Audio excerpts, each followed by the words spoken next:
Welcome to another episode of Women Investing in Women.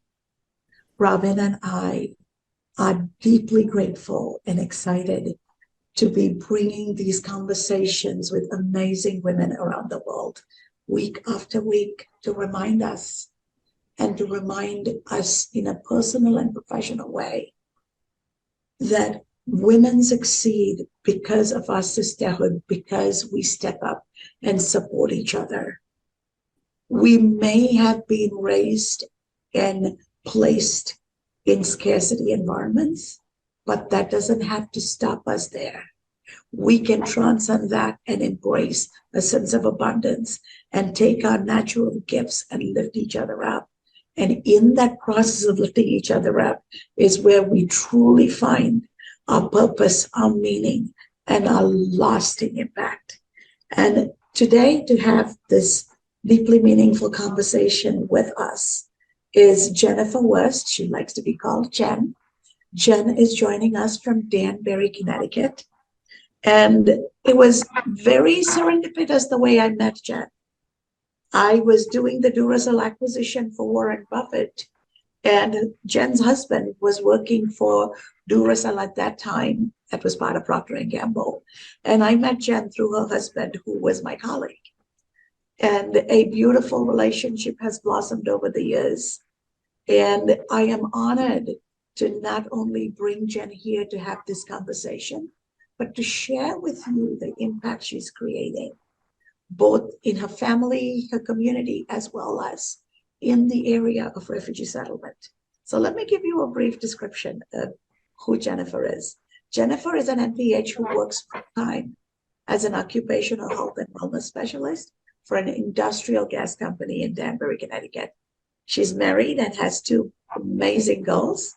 And in her spare time, she enjoys hiking, biking, cooking, traveling, and spending time with her family and friends. Her true passion, though, is leading a refugee settlement ministry for her church for over 20 years. During that time, she has been able to help resettle 9 families from Liberia, Iraq, Syria, Nigeria, and Ukraine. Jen, welcome. Welcome to our conversation today. Thank you for having me. As we get started, talk to us about what moved you and inspired you to work in the space of refugee resettlement, and how it has helped you shape the way you raise your daughters and the exposure you give them, because this is a domino impact that has a very holistic effect. Sure. So back in early 2000, I was going through a career change, and you have that moment when you have that change that it's like, what do you want to do? What's your passion? And at the time, there was an opportunity within my local community, my church, we had a house that we wanted to look at resettling refugees, but we needed somebody to embrace it and lead it and understand the process with a local agency that would help us along the way. And it really, I thought it was a true calling for me, because as a refugee coming over here, not knowing the language, assimilating into society, not understanding how to, shop in a grocery store, I thought this is something that my family, and it's a good experience for our daughters to start at a very young age. While at 4 and 6, you're not going to send them on a mission trip, but you are able to do mission work. And in this aspect, like a global mission, because they're coming over, you're learning from them as much as they're learning from you. So having that opportunity, I thought this is a win-win. My girls will understand at a very young age this process and be able to understand being humbled and kind. And you never know what other people are experiencing. You know, what impresses me is the longevity of what you're doing. I've only helped like a thimbleful of refugee settlement help, and to persist in this for so many years, and people from so many different countries where there'll be different elements of needing to help them adjust and settle in. What keeps you going? How do you sustain yourself in this sustaining work? So setting boundaries is very important, because, and you know, it takes a village. So I have 50 volunteers, over 50. I will not start this ministry unless I have the support. And yes, people have life changes along the way that may not be able to fulfill the current roles that they may have volunteered for, but to see the people rising to the occasion of how much kindness and giving they are of their time and resources, and then seeing the family at the end, it's not an easy process. I mean, they have very limited time to learn so much to become self-sufficient within 6 months. They have to learn the language, they have to learn to drive, they have to learn the healthcare system, they have to learn, you know, assimilate into society, and education, tutor. So there's so much involved. And then to see them grow and fly, spread their wings. I mean, we've had a woman that from Baghdad, that she didn't know anything when she came here. No, she didn't know the language. She went on to be a respiratory therapist during the pandemic. She was the frontline worker. That gives me goosebumps. I have another a husband that went for the MBA, his MBA at UConn. So to know that in such a short period of time, to learning the language, to actually taking college courses, and another one went on to be a doctor and helping within our community, you know, giving back in their career paths. So that's what keeps me going, and having the support that you have to say that at times it's hard, but you have a team to work through it together. This hits a very personal space for me, Jen, as you already know, because 40 years ago, this is actually our 40th remembrance year, July specific month to be, that I was part of a government-sponsored genocide, and leaving home as a teenager without parents, raising a family. And I have been the beneficiary of kindness of women like you. And it's normally women who step in, because women are the ones who know to nurture, right?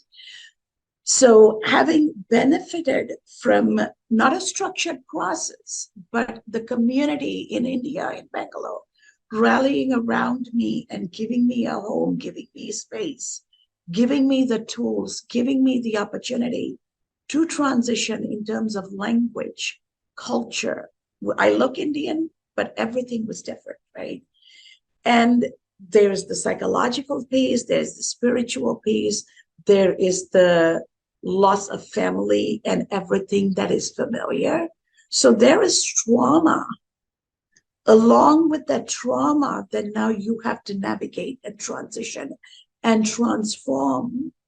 And then you also have to have graciousness and gratitude to accept what's being given. But not everybody is going to be in that mental space because trauma can breed anger, trauma can breed hate, right? And we all react to things differently. So my question is, as you bring families for resettlement, not all family members are going to be in that right mental space to receive.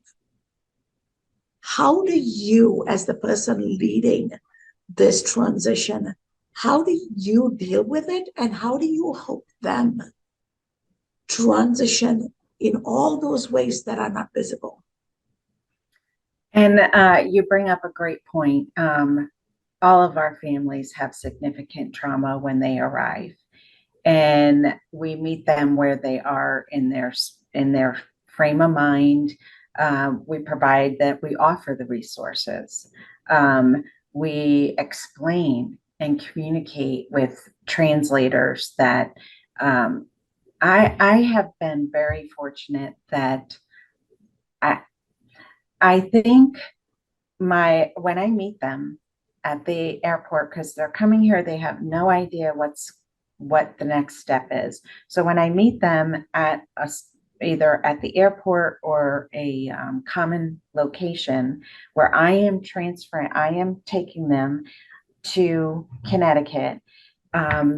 They say the minute they saw me, they felt warmth and peace. Now, and that I guess I've been blessed with an aura that this is just who I am. It's not that I'm trying to pretend. I want to treat people the way if I was put in that situation, what do I need to comfort myself? Now, so we do offer the resources and understand that we are here to help. We understand, the trauma behind everything that you've gone through. We have not lived it, but if through trust and communication, they start more opening up to realize that, and each one of them feel that they've gotten a golden ticket here because they do know other refugees that have it much harder.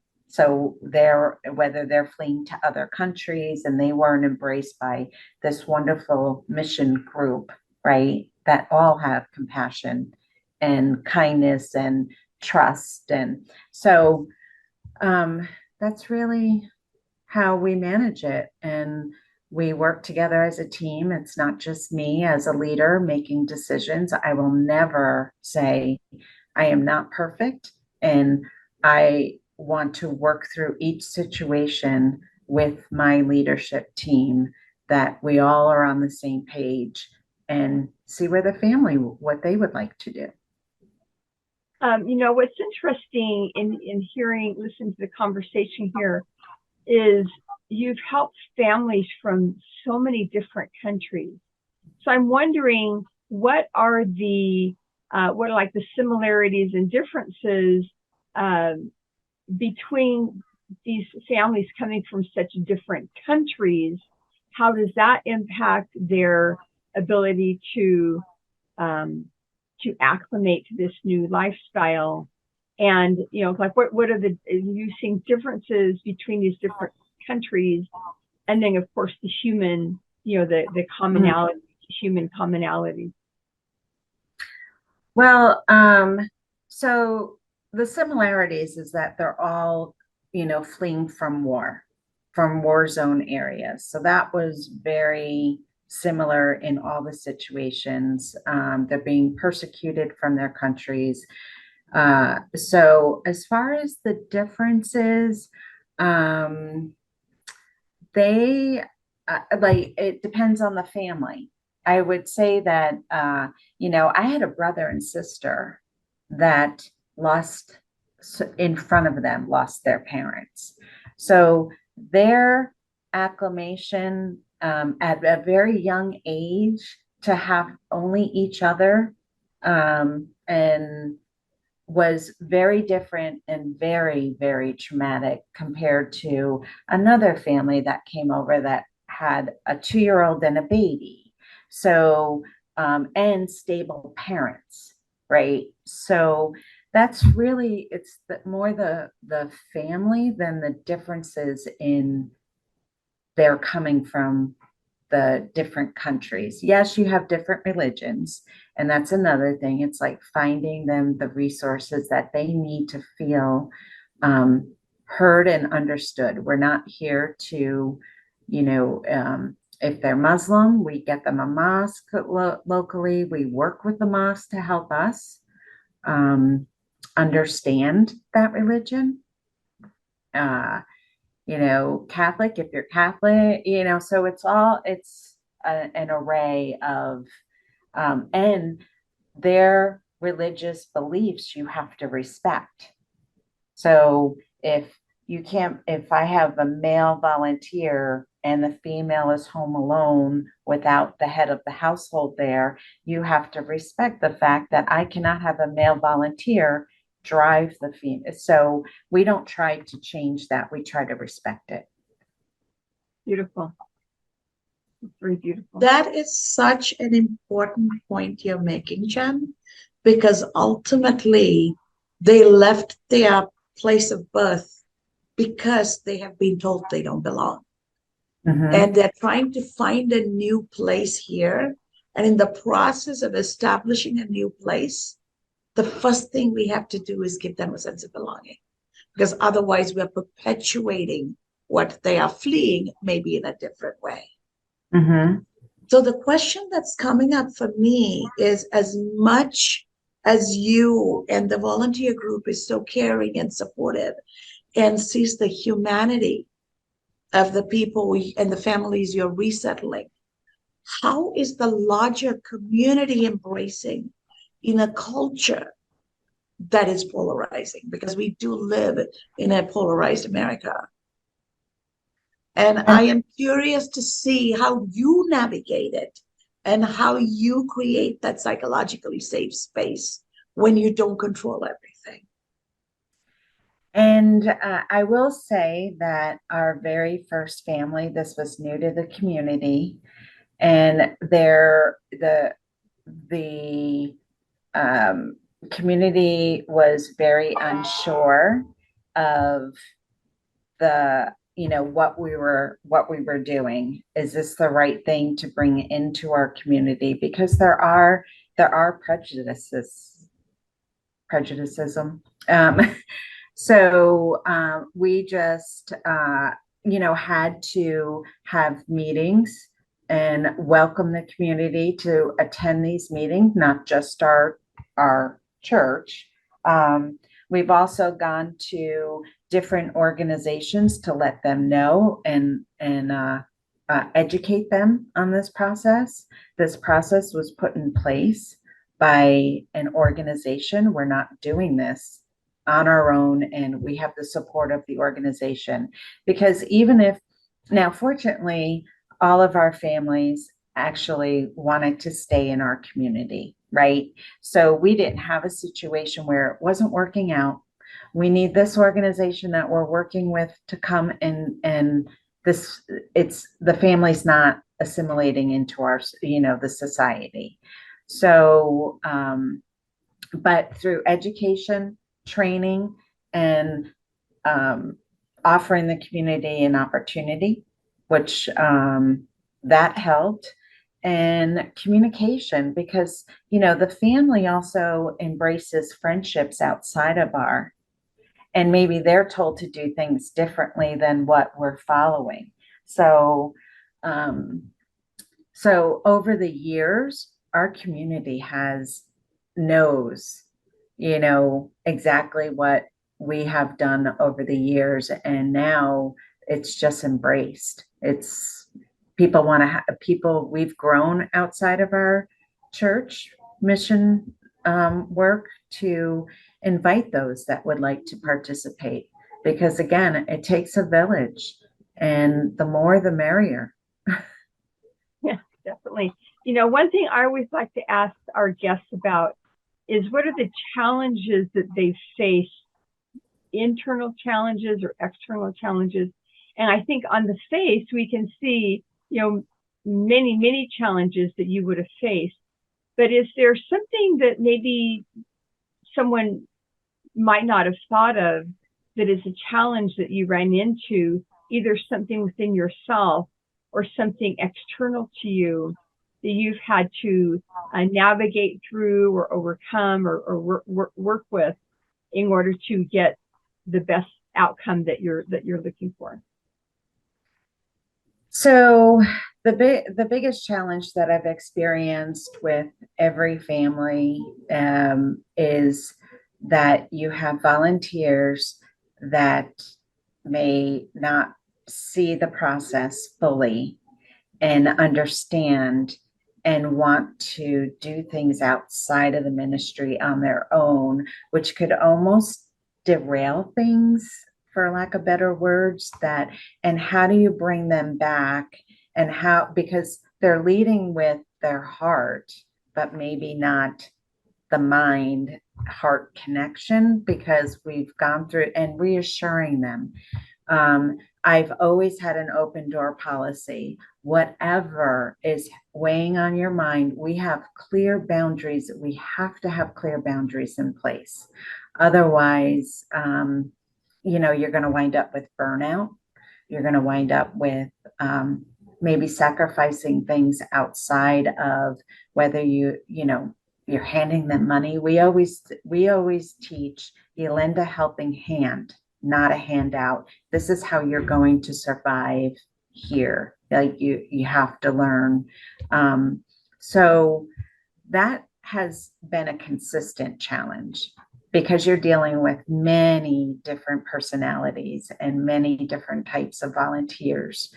But we've been able to navigate it, again, because our leadership team is the core of this. So whether, if it's not Jen Wurst trying to rein, this volunteer in, it's somebody else on the leadership team saying, hey, I heard this and we need to, so we work together as a teamwork, really. That is wonderful to hear, Jen. And as we wrap this up, the closing question I have is, as a mother, watching you do this, your daughters are learning and transforming even without realizing it's happening to them, right? And you have raised two amazing daughters, one of whom I know very well.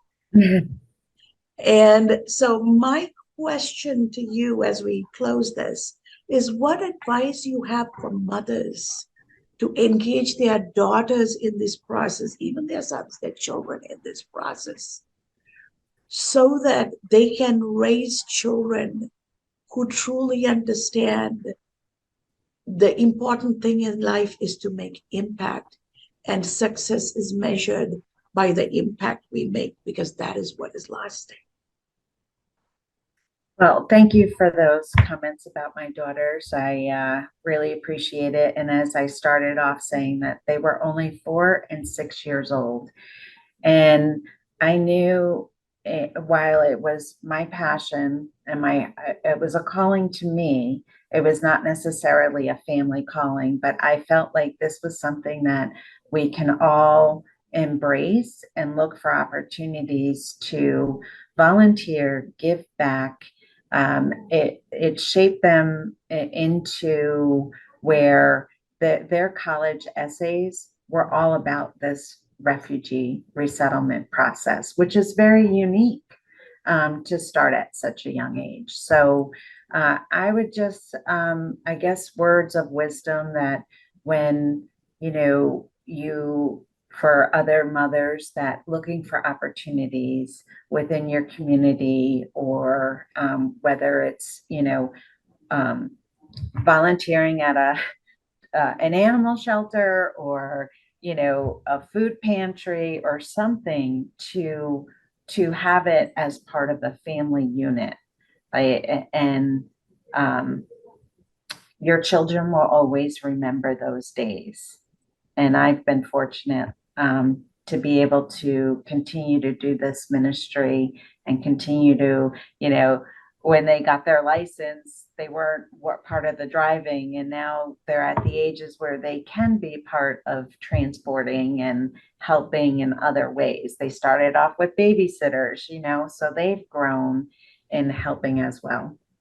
So It's beautiful you made it a family affair. Now, before we totally sign off, if someone were interested in getting involved in some type of helping with the refugee situation, is there a way people could get a hold of you or get a hold of agencies that do this thing that they could become volunteers in this work? sure. The organization that it's called Church World Service, and they have 9 agencies under them. We work with an agency, Integrated Refugee and Immigrant Services. They're based out of New Haven, Connecticut, but I know that there's other organization under Church World nationwide that other churches have been involved in. I'm also anybody who wants to learn more. I have gone to many churches throughout the state of Connecticut because we were one of the first, and I have spoken to other churches that wanted to onboard and helped with putting their framework together. So I could be emailed. Cass, I don't know if you can include my email, or do I just mention my email? We will include your email in the YouTube release. And if you have a LinkedIn profile, I will make sure we include that too, because that's Okay. what we do. If you have a website, an email, LinkedIn, all of them, whatever you feel is the best way for people who are watching this episode when we release it on Saturday. Yeah, I would love to inspire more people to help with refugee resettlement, if that's what their calling is. I would absolutely love if more came out of connecting with other people. So thank you for that. I am personally very grateful for what you do, Jen, because it's women like me who have benefited from women like you. So thank you for that. And Robin and I have truly enjoyed having this conversation. And we know that the community that is going to be watching this is going to be moved, is going to be inspired. And as we close, the message we want everybody to hear is it doesn't matter where we come from. It doesn't matter how we worship. It doesn't matter what language we speak. We are human. And if we cared enough, we can step up and help each other. So as women, please go out there and take that chance, because you'll realize the life you transform may become your own.